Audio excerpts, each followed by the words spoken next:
2 minute میں 10 کروڑ روپے کمانے والے شخص کو آج کون نہیں جانتا۔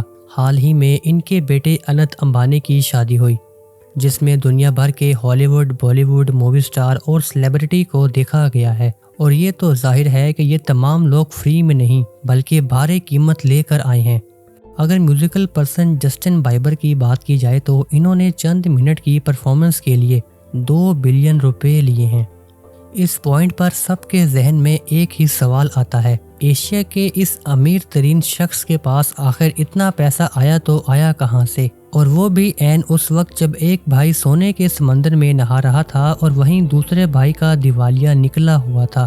آئیے جانتے ہیں مکیش امبانی کی success story.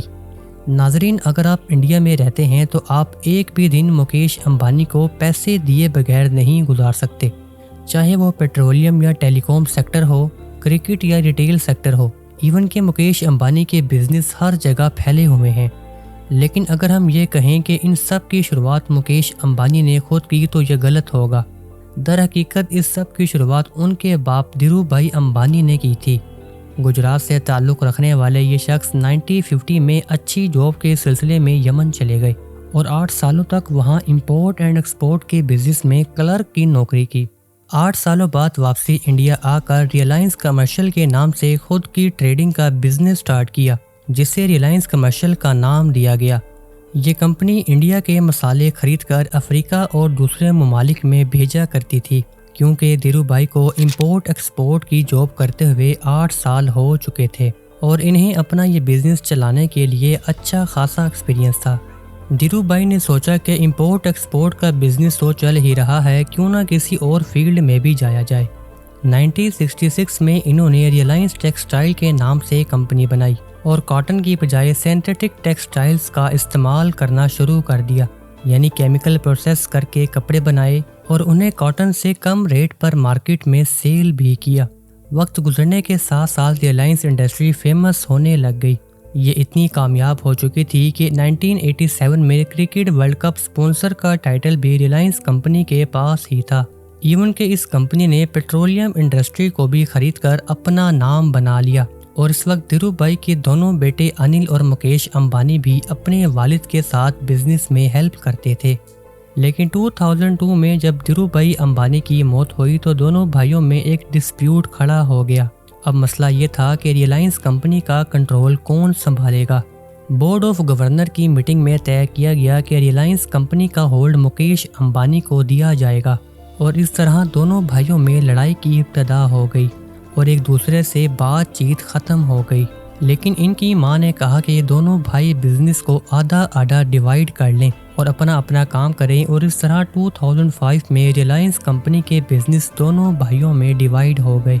Reliance oil, gas, petrochemical manufacturing Mukesh Ambani کے حصے میں آئی اور Reliance energy, telecom capital Anil Ambani کو ملے، اور اب مکیش امبانی نے اپنے حصے کے بزنس کو محنت کر کے بڑھانا شروع کر دیا۔ انہوں نے اپنی پیٹرولیم ریفائنری پر ورک کر کے دنیا کی لارجسٹ ریفائنری بنا دی۔ اس کے ساتھ ساتھ مکیش امبانی نے ریٹیلر مارکیٹ میں بھی اپنے پنجے گاڑ لیے اور انڈیا میں اسمارٹ بازار کے نام سے سٹور بنا لیے، جہاں کنزیومرز کو ہر چیز ڈسکاؤنٹڈ ریٹس پر ملا کرتی تھی۔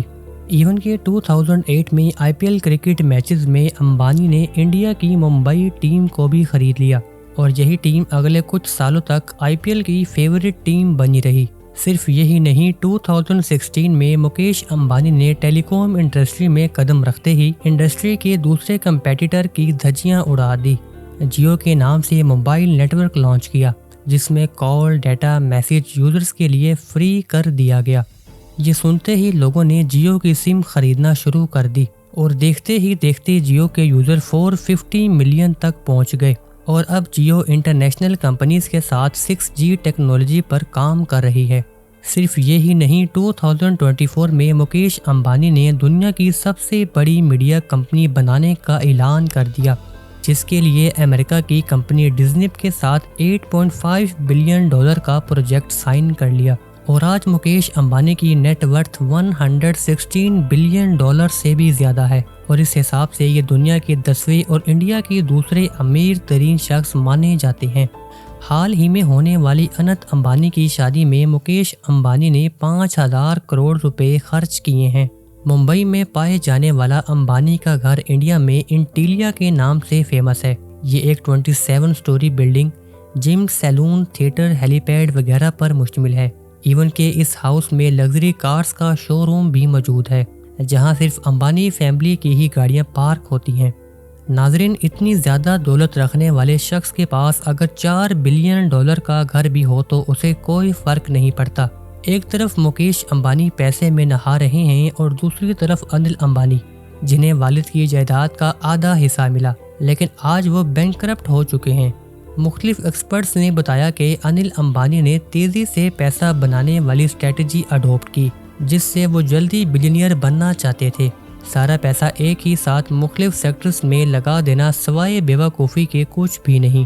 اس کے علاوہ انل کورٹ کے ریٹرن منی کیس میں بھی پھنسے رہے، جس میں انل کے ریلائنس بزنس نے ایرکسن کمپنی کے 1 مہینے کے اندر کچھ پیسے واپسی کرنے تھے۔ پیسے نہ ہونے کی صورت میں انل اریسٹ ہونے ہی والے تھے۔ اس وقت ان کے بڑے بھائی مکیش امبانی نے پیسے ادا کر کے انل کو اریسٹ ہونے سے بچا لیا۔ اسی وجہ سے آج بھی انل امبانی زیرو پر کھڑے ہیں، اور یہ سٹیٹمنٹ انل نے خود UK کورٹ میں جمع کروائی۔ امید کرتے ہیں یہ ویڈیو آپ کو پسند آئی ہوگی۔ ملتے ہیں ایک نیو ویڈیو کے ساتھ۔